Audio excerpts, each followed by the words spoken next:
Welcome to the Stories of School Leadership podcast. Inspirational leaders, shared experiences, creating connections. I'm Emma Lurie, and thank you for joining me as I share the journeys, stories and inspiration of amazing educational leaders from all around the world. This week's episode, I'm joined by James Searjeant, who's a primary head teacher from a school in South East London. It's really fascinating hearing James talk. He shares lots of information about some big change agents out there and organisations that are thinking about the shift that we need to be taking in education. So loads of top tips in this episode and lots of information about James's journey and the challenges that he has faced. So let's get into it. Hi, James. It's so fantastic to have you. Thank you so much for giving up a little bit of your time. I can see that you're in school, so that is really great that you've given up a bit of your time to spend with us. It would be really fab to hear a little bit about you, just you, where you're from, and then we'll get into it. Brilliant. Yeah, thanks for having me. I'm James Searjeant. I'm head teacher at Wybourne Primary School, which has a nursery as well. And we are in the borough of Royal Greenwich, the London borough of Royal Greenwich. And we're in a town called New Eltham, which is about 20 minutes from London Bridge by train. I've been here 9 years as head teacher. It's the best job ever. I love my job, love my time here. Been here for 9 years. Before that, I was a deputy head teacher for 5 years at a school in Lewisham, another London borough. And then before that, I was actually a teacher and assistant head teacher in Greenwich.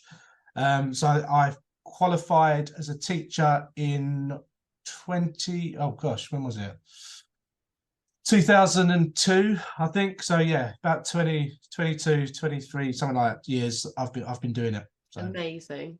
Good innings. Congratulations. Well done for sticking it out that long. Thank you. Cheers.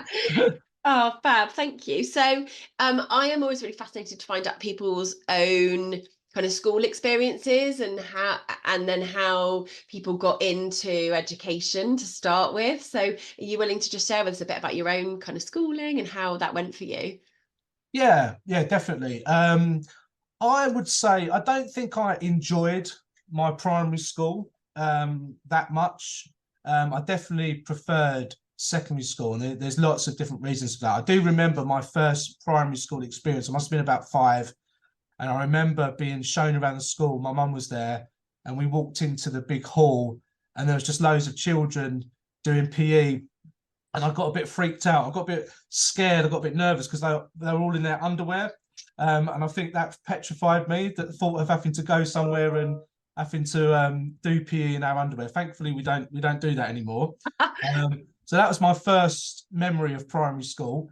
But then, I don't think I had a great primary school time. I think there was a bit of bullying, which is never very pleasant. But then as secondary school came up, that definitely, I got into school and I made some really good friends. Secondary school for me is probably more of a highlight than primary school. And I think mainly that's probably down to the teachers actually, looking back. And then, secondary school, really great. Lots of people were inspiring me throughout those years at secondary school. And then when I started to think about careers, it must have been at college. And I actually remember seeing a careers advisor, and he said to me, it must have been, around A-level time, he said to me, what do you feel like doing? What would you like to do? And I remembered this as something that I would never say to a child. I said to him, I'd like to go into media. I'd like to be in video production and TV production. And he said, oh, you're about the 40th person that said that today. I hope you realise how competitive that is. And kind of put me off, which was, looking back, isn't very good practice for a careers advisor. But to give him his dues, he did say, have you thought about teaching? And that kind of made me think about teaching, although I wanted to go into video production. There's some similarities, surely. Yeah. So I started thinking about teaching, and it went from there, really. I got a job as a teaching assistant in a primary school that was quite local before I decided to do my postgraduate certificate. of education, that I suppose the year as a teaching assistant kind of confirmed for me that that's the kind of environment I want to work in. Yeah, so that was kind of the beginnings of it. Amazing. And no having to run around in your pants, which sounds great. Yeah, When you said that, it reminded me of my secondary school. I mean, it wasn't that long ago. And I remember we were in the city and we used to do cross country down around a race course, and that's where we would run. And if we didn't bring our PE kit, because they were quite short shorts, I think they were probably called like navy blue knickers or something, they would make us run in our pants. yeah. You just could not do that now. You cannot No, run around a city in your pants. no, it's not That's appropriate. not okay. No. Anyway, so Yeah, moving on. And loads of people talking about, yeah, that kind of careers advice or saying, oh, don't go down that route because it's hard. I mean, we'd be encouraging children to say, absolutely, like it's challenging and these are the routes you need to take, but follow your dreams. So I guess a good job though, because have yeah, been it worked a long out. time in It came, leadership. yeah. I do think things happen for a reason. So, as much as he probably should have got fired for saying it was too competitive, he did point me in a good direction. So, yeah, Maybe he was a bit against good him. at his job after all. And Yeah, so, do you think when you started out in the teaching element, did you have eyes on leadership at that time, or how did that little um, nudge into kind of the assistant and then further happen? yeah. I don't think when I first started teaching, I didn't think about leadership straight away. I think it just naturally happened, like for most people. I found that I really loved teaching. Then I quickly was asked to mentor students, and I really loved that. And then as a teacher, you get asked to lead specific subjects, and I really enjoyed that. And then I was asked to lead a team, and I really enjoyed that. So it's kind of, and at the same time, and by that time as well, I did start to really enjoy some of the leadership aspects, and I've kind of took ownership as well of my own professional development. I put myself forward a lot for different courses that kind of nurtured that management and those management and leadership skills. Yeah, and then I can't remember what happened from assistant head to deputy head. I think like lots of people, sometimes these leadership opportunities come to you quite naturally, organically, as things move within a school. But for me, when I was thinking about deputy headship, that wasn't happening. There was a lot of staff that kind of were above me in terms of those opportunities. So I did have to start looking at other schools, and that was really daunting. Thinking about the potential of starting a leadership position in a school that's alien to you. But I was successful, and I got a deputy head position in a school in Lewisham. Really scared actually about that, because like, I didn't know the school, and it was a big step, but it turned out all right. And I was there for 5 years, and the head teacher there was amazing. Learned so much from her, including sharing an office, which really was quite, it's something that probably lots of people don't really think about, but it was really, when I first started, she said to me, I was wondering if she'd show me an office or if the deputy head had an office, and she said to me, oh, would you mind sharing an office with me?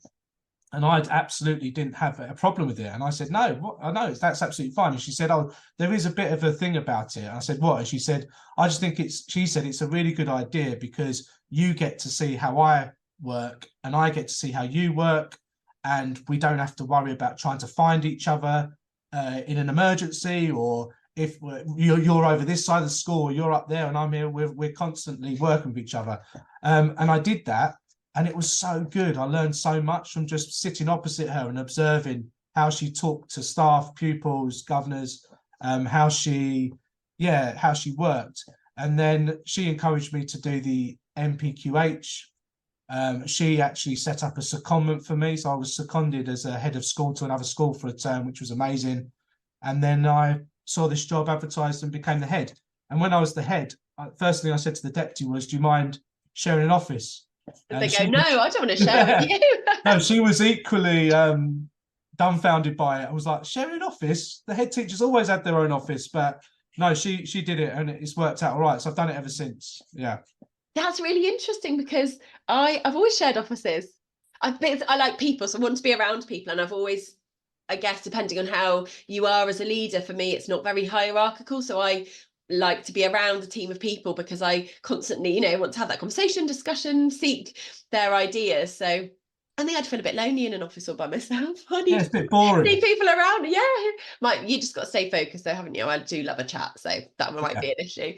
Amazing. It sounds like you've had a really fantastic experience stepping up into that and having being able to work with leaders who elevate you and signposts, because like you say, things do sometimes just come along, but having people around you who are willing to push you forward, because that's a really hard thing as a head, to be saying, actually, I've got an amazing team member and I'm going to push them in a way to leave. It's the right thing to do. And I think, ethically as leaders, it's the right thing that we do, that we grow great people and then we support them to move on. But it's hard because selfishly, you just want to keep everybody. So that sounds, like a very inspiring experience, I guess, that you've had. Definitely. This is your 9th year in your current job. And I love that you said that you love it, because there's lots of people at the moment who go, oh, it's really hard. It is really hard. Of course it is. Are you willing to tell us a little bit about, we'll get into the great stuff in a minute, but the things that have been really hard and challenging and tough?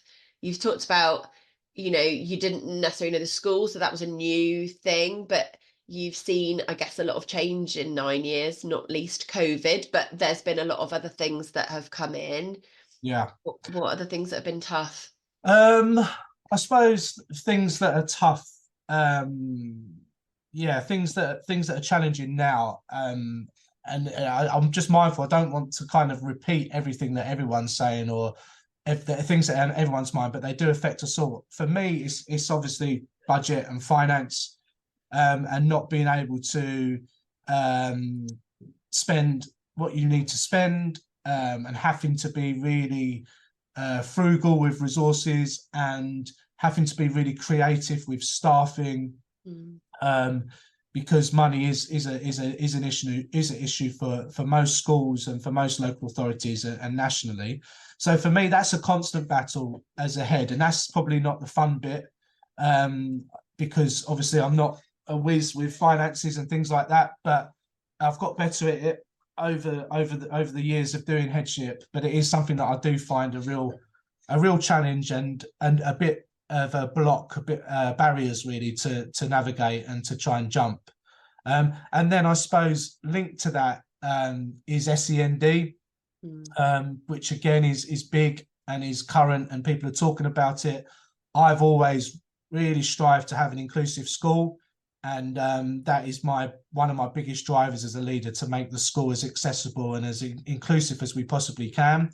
I'm really proud. We've got a lot of educational healthcare plans at school, a lot of children with educational healthcare plans. I think we're currently at 26 for a 2-form entry school, and I think we've got 5 in the pipeline. But obviously with that comes is additional pressure in terms of your resources and your financial management, and how to allocate things that you haven't got for children that really need it. So that for me, SEND and finance is a huge challenge at the moment. But I am reassured that the government and the local authority are starting to listen and starting to think about the bigger issue, and how we can combat it, and that it is a problem, and that there aren't enough places for children in SEND settings. And if it works in a mainstream school, and you have got an inclusive philosophy, then schools need the resources to be able to make that setting fit for purpose. So I think finance, SEND, big challenges. And then there's the other one, about accountability, really. That's something that I'm really interested in at the moment. And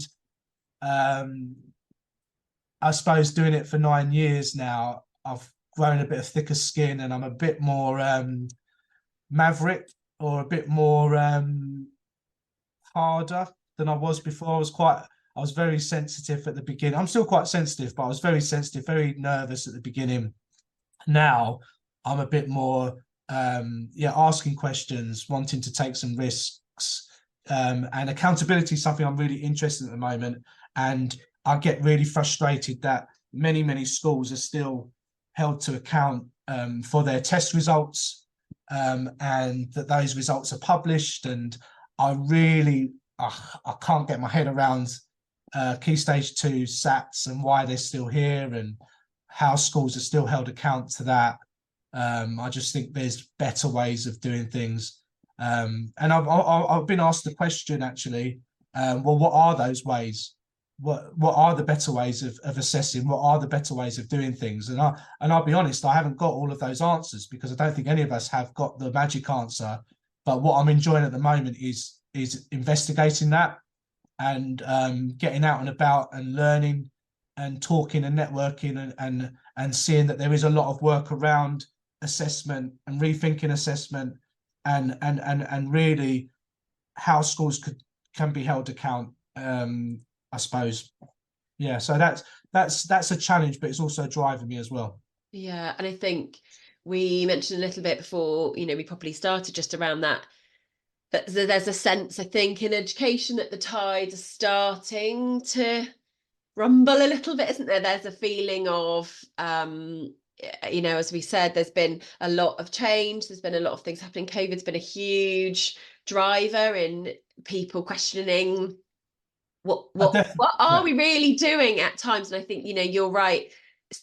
Being in leadership for a little bit longer gives you that ability to really reflect and think about what are the things that are working. And I'm sure we all recognize need for some sort of systems that are national and work, but actually it's certainly with the current financial challenges, that's a massive impact on us. But we need to think bigger, we need to think differently about it. Yeah. So share with us a bit then some of the things that you talked about, you're getting out more and networking. What are you seeing that is, I guess, like motivating you and inspiring you and driving you? Because again, being in your job in one school for that block of time, things come round a bit, don't they? They go full circle, but it's so important to keep your eyes outward and external and keep thinking about what else is out there that we can bring in and make new. So what are the things that are inspiring? Definitely. And I do want to say something about COVID, if that's okay as well. Go for it. You raised a really good point, and I don't know if there's lots of leaders that feel the same as me, but we often heard, didn't we, just after COVID, that there was this term COVID keeps. What could we keep from COVID? Some of the better lessons. And for me, it was a real, like everybody, it was a huge challenge as a school leader, and a challenge for everybody. And I'm the first to admit, that was probably my lowest of my head teacher career in terms of my own mental health and how I navigated that and how we looked after the school during that time. But I think that has also made me a lot more confident, and has made me a stronger leader, and has made me question more. And like I said to you before, the fact that we had all of that time as head teachers to run the school without any assistance or any proper guidance, because none of us knew what we were doing, it kind of elevated my confidence and realized that there is a big space for autonomy at our level, and that kind of pushed me out really to get out and about and to see what's going on.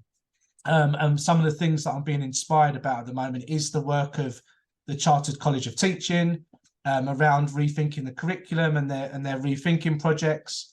I'm involved with Big Education at the moment that seem to be really leading the way in terms of getting messages heard where they matter, and looking at how to influence and change policy and change existing models.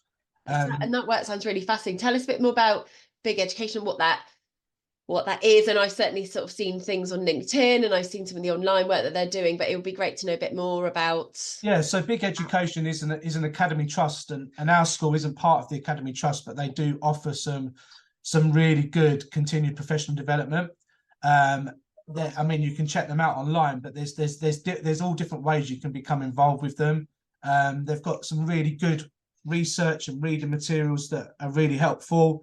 I'm currently on their Big Leadership Adventure, which is a training program. You can anybody can join the training program, so do check that out.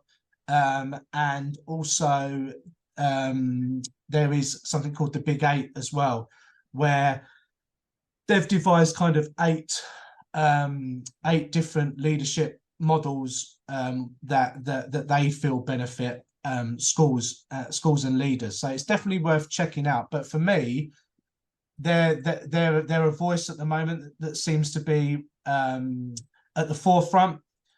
This week, I was fortunate enough to go to the House of Commons to listen to the launch of one of their papers. And yeah, there was some people there that needed to hear what was being said and needed to be listened. And they're very much thinking about the curriculum, accountability, assessment, development of staff, all of those big themes that need to be looked at and need to be changed. Sounds great. And it is so fantastic to hear about organisations like Big Education and there are other, things like Fed are doing some really great work that are out there that are helping that tide shift, aren't you? We said sometimes as a leader it can feel lonely. Yeah. But you start to question whether some of the things that, the questioning sats, it's so ingrained in the way that we work because you have to do it and it's statutory that I certainly remember feeling that, am I the only one questioning some of these ideas? And so to hear that there are big organizations out there absolutely standing up and being heard is it feels positive, doesn't it? Which is and I think the more people that are aware of these organizations, I mean, the ones that you've mentioned and we've mentioned, Fed and Big Education, I know they're really open for people to join them and for people to communicate and for people to share. So it's not money making or anything like that. It really is an honest forum where there's people that want to change things. So anybody can go along, anybody can join, anybody can read what they're doing, anybody can share what they're doing, and they've got some really good ideas. So it's quite exciting being part of that. Amazing. And tell me a bit more about sort of the things that you're doing in your school that are, again, it's about, you said you love what you do, so share with us some of the things that kind of keep you motivated day to day and the things you're, I guess, excited about in your own setting.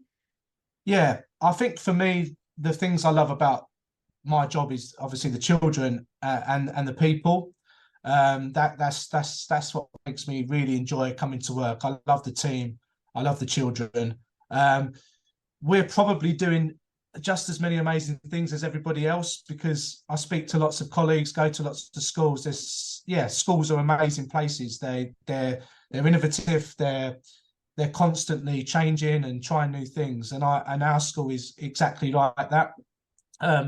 One of the biggest interests I have is curriculum and curriculum innovation and exploring ways of engaging the pupils more and looking at how we can teach things differently. So we've done a lot of work here on project-based learning, which isn't a new concept, but it's something that we're really proud of and that we celebrate and I really encourage.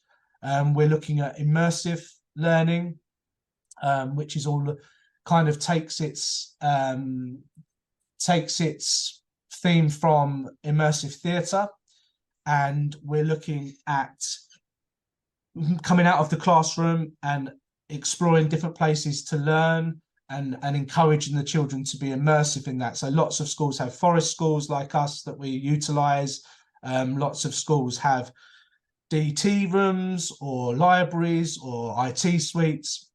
We've actually got a museum at our school, which is quite unique. And that is an immersive space. That is a space that's shared by the whole school, that teachers and classes visit throughout the week, and is a different environment to learn in. It's a magic museum. Lots of magical things happen in it. lots of myth is associated with it. So for us, it's not only a learning space that is immersive, that isn't the classroom, but it's also a really good place to start projects and to hook imagination and to hook ideas. And all of that really has been inspired by Punch Drunk. So again, if you want some new curriculum ideas and different ways of exploring the curriculum, do check out Punch Drunk Enrichment. They're linked to the immersive theatre company, but they have got some fantastic CPD, some fantastic messages around how to engage the pupils and how to enthuse the teachers. Yeah, really quality stuff. That sounds amazing. What child doesn't want to go to school where there's a magic museum? And to be fair, what staff member doesn't want to work somewhere that's got that? That sounds so fantastic. Yeah, you can. There is a video on the website of our school website if you wanted to look at it. But if you wanted to visit it, you're most welcome. You can always come along to the museum. It's called the Museum of Everything, but you have to be prepared because it is quite a magical space. Lots of strange things happen in there. It sounds fantastic. I think that's part of what is so great about hearing different people's voices from across the country, and we've got people from across the world as well joining at different parts of the podcast. But just that everyone's so welcoming and open in education, aren't they? It's nothing's closed doors, or we're doing this but not you. It's so lovely to hear all leaders that I speak to go, yeah, come and have a look, or give me a call, or put me an email, and that's so important. That helps tackle that kind of lonely, oh my gosh, what are we doing? Yeah. Part of it. So that's amazing. Thank you so much. It's been fantastic to talk to you. Before we finish, I would really love just to find out a bit more about, I guess, a bit more about your vision for the future, some of the things that you think might be coming along for you, or, you've talked a bit about your involvement with kind of big education and that. What does the next, I don't know, maybe not 9 years, but 5 years or so kind of hold for you and your school, or relevant? For me, vision, it's another shout out really, and it's a shout out to teachers. I think they're the most amazing people on the planet, and teaching assistants. Anybody that teaches children and young people are amazing. And my vision really, and something that I really want to try and fight for, work on, is really kind of re-professionalizing, if that's a word, that It is now. re-professionalizing the profession of teaching, the vocation of teaching, and kind of when you compare how teachers are held in regard in other countries, we seem to have lost that, unfortunately, in our country. And teachers, yeah, they are amazing. It's an amazing career. It should deserve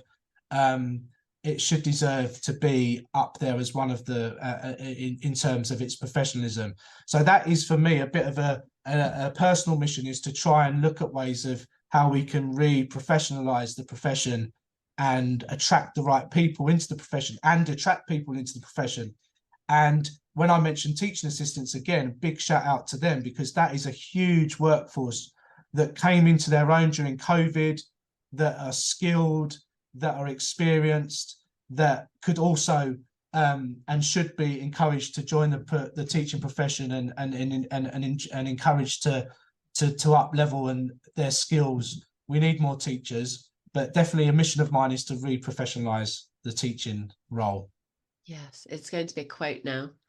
You're right. It's fascinating, isn't it, hearing about, yes, different cultures and different ideas around how teachers are thought about, both internally in the profession of education, but and the sector, I guess, but also from a families and a parental perspective. And I remember hearing a lot of people during COVID, a lot of families saying, oh my gosh, the respect for educators really elevated at that time, because suddenly families at home were thinking, oh my gosh, this is so hard. The times I think I've got 2 girls at home, keeping them safe, and I'm not trying to educate them necessarily. I mean, wider world I am. It's so hard. And then, we think what you're trying to do in a classroom, or, in leadership roles, what you're trying to do with huge amount of children in our settings.